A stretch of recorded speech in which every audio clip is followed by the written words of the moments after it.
Well, I think the fun answer to that, though there's a lot of truth, is that I failed at a lot of things for long enough that you just start getting better at, well, there's two things that happen. One is you reinvent yourself by doing new things. And the other is you actually, through the failures, I ended up learning how to do those things better. So, it's an accumulation. I didn't intend to, be a novelist and a screenwriter and an actor and a playwright. But one thing sort of naturally led to the other in the sense that, I wrote screenplays for a long time and eked out a living doing that, and a lot of those films didn't get made, and I got so frustrated that I decided I was going to write a play, and then I started writing plays and sort of didn't stop writing screenplays. But so it's that sort of a thing. It's an evolution. One thing evolves into the next, and I have been in the situation where I haven't really let any of those things go that I used to do. I still do those.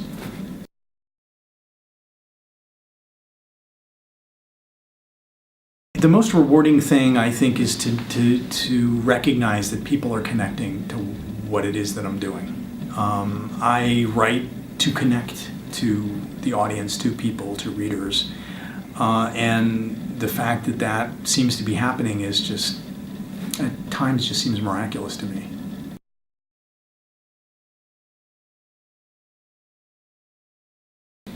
Yeah, I think that my experience working in the film business is a good example. The first script I wrote was a film called The War Within, which ended up getting nominated for an Indie Spirit, and it came out of the gates thinking, wow, this is gonna go well, and then proceeded to write 8 screenplays, none of which got made.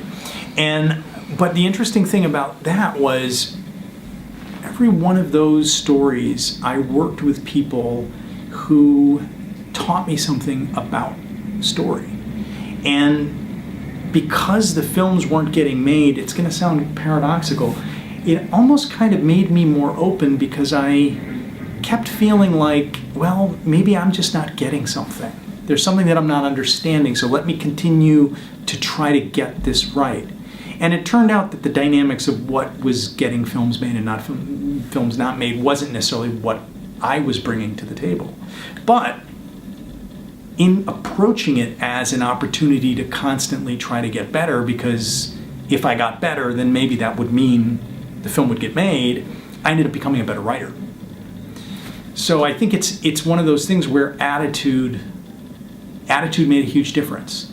Rather than sort of saying, oh, this crazy business, or I hate this business, I just constantly carried that responsibility on myself, knowing, I think, that that was the only thing that was going to make me become a better artist.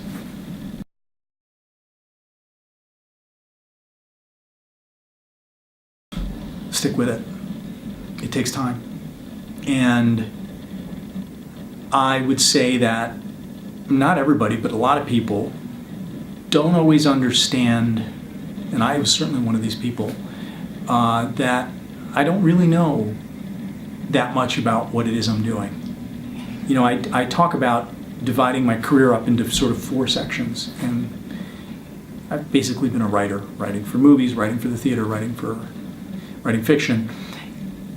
I'd say that the first period of my career was I was writing really awfully, but I thought I was writing really well. And the second period of my career was I was writing really awfully, but I started to realize I was writing poorly and started to try to get better.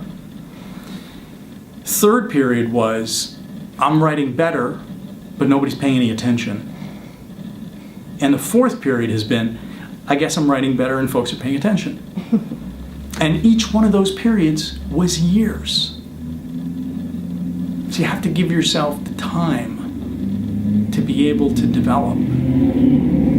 There's no substitute for that.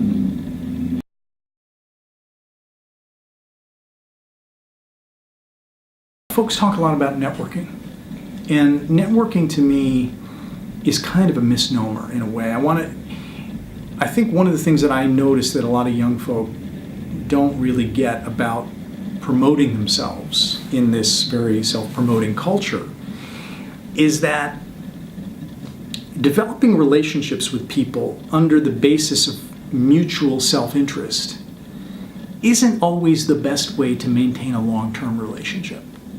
That is to say, if all you have to offer somebody who can help you is that you might be able to plug them, that's not the foundation for something that's really going to be able to build over time. And so networking to me has meant isolating or finding people who you admire or you want to be working with or you want to get feedback from, and not trying to get anything other than feedback. Really being open to the feedback that you can get from somebody you admire can be the foundation of a relationship that eventually can lead to something. But trying to get that thing that you often don't even know what it is you need or want at a particular stage from someone is only eventually going to burn that bridge. So it's just a different perspective on what it means to develop relationships, because show business is about relationships. And it turns out that if you have the right relationships over time, when you need help, you actually don't have to ask for it, because the people are already in place to help you. But that takes time, and it takes a different perspective on how to develop relationships in the business.